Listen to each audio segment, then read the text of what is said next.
রংপুর রক্তদান ও যুব সামাজিক সংগঠনের উদ্যোগে কম্বল বিতরণ। শুক্রবার জবাইখানা বস্তিতে শীতার্ত ও অসহায় মানুষের মাঝে কম্বল বিতরণ করা হয়েছে। দুপুর ৩ ঘটিকায় সংগঠনের কেন্দ্রীয় কার্যালয়ে প্রায় ১৫০ পরিবারের মধ্যে কম্বল বিতরণ করা হয়। শীতের তীব্রতা বাড়তে থাকায় বস্তিতে নিম্ন আয়ের পরিবারগুলো চরম দুর্ভোগে পড়েছিলেন। এই পরিস্থিতিতে মানবিক সহযোগিতা হিসেবে কম্বল বিতরণ কার্যক্রম এলাকাবাসীর মধ্যে স্বস্তি এনে দেয়।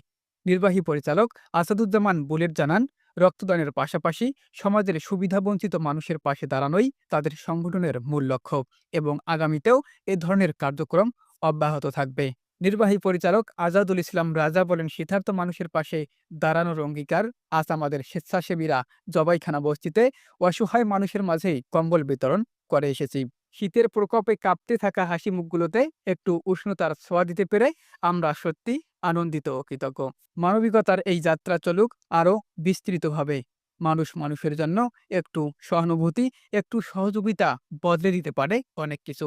কম্বল গ্রহণকারী উপকারভোগীরা সংগঠনের প্রতি কৃতজ্ঞতা প্রকাশ করেন এবং এমন উদ্যোগ সমাজের ইতিবাচক প্রভাব ফেলবে বলে মন্তব্য করেন।